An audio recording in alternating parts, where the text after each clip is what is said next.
بسم اللہ الرحمن الرحیم۔ السلام علیکم ورحمۃ اللہ وبرکاتہ۔ بچوں کی تربیت کے حوالے سے آج کی ویڈیو میں ختنہ کے بارے میں بیان کیا جائے گا۔ اگر آپ نے اس چینل کو سبسکرائب نہیں کیا تو سبسکرائب کر لیں اور بیل آئیکن کو پریس کر دیں۔ ختنہ کرانا۔ ختنہ کرنا نہ صرف اسلامی شعار ہے بلکہ صحت و تندرستی کے لیے بھی ضروری ہے۔ اگر ختنہ نہ کرایا جائے تو کھال کے نیچے میل جمع ہو کر بدبو اور گندگی پیدا کرتا ہے۔ اس سے بچے کے بیمار پڑ جانے کا اندیشہ رہتا ہے۔ طب جدید کی یہ تحقیق ہے کہ بے ختنہ آدمی کے پیشاب کی جگہ پر سرطان کا مرض ہو جاتا ہے۔ اس نئی تحقیق کے بعد مغرب کے ان لوگوں نے بھی ختنہ کرنا شروع کر دیا جو پہلے ختنے کا مذاق اڑایا کرتے تھے۔ ختنہ کرنا سنت ہے۔ بعض ائمہ کے نزدیک سنت مؤکدہ ہے اور بعض فقہا نے اسے واجب قرار دیا ہے۔ ختنہ کرنا ثواب کا کام ہے اور نہ کرنے والا گناہ گار ہوتا ہے۔ نبی کریم صلی اللہ علیہ وآلہ وسلم نے فرمایا، 5 کام فطرت کا حصہ ہیں: ختنہ کرانا، ناف کے نیچے بال صاف کرنا، مونچھیں کاٹنا، ناخن کاٹنا اور بغل کے بال صاف کرنا۔ ختنہ کرنا سنت ابراہیمی ہے۔ سب سے پہلے ابراہیم علیہ السلام نے اپنا ختنہ کرایا اور ان کے بعد تمام انبیاء کرام نے اس سنت کو اختیار کیا۔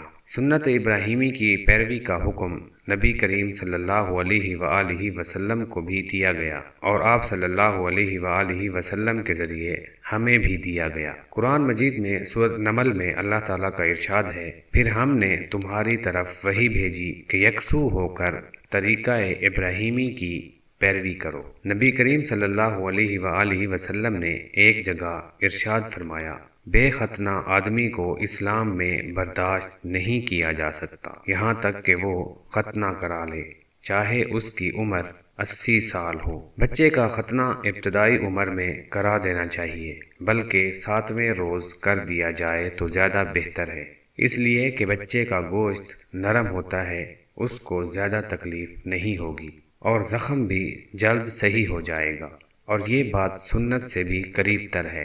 حدیث میں آتا ہے کہ نبی کریم صلی اللہ علیہ وآلہ وسلم نے سیدنا حسن رضی اللہ تعالی عنہ اور سیدنا حسین رضی اللہ تعالی عنہ کا عقیقہ کیا اور 7ویں دن دونوں کا ختنہ بھی کرا دیا۔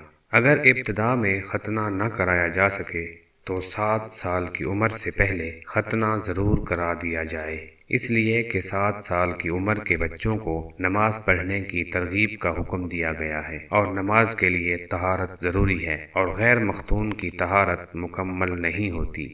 اگر کوئی آدمی بالغ ہونے کے بعد اسلام قبول کرتا ہے یا کسی مجبوری کی وجہ سے اس کا ختنہ نہیں ہو سکا ہے تو اسے بھی ختنہ کرا لینا چاہیے۔ ایک آدمی اسلام قبول کرنے کے بعد آپ صلی اللہ علیہ وآلہ وسلم کی خدمت میں حاضر ہوا تو آپ صلی اللہ علیہ وآلہ وسلم نے فرمایا، زمانہ کفر کے بال دور کر دو اور ختنہ کرا لو۔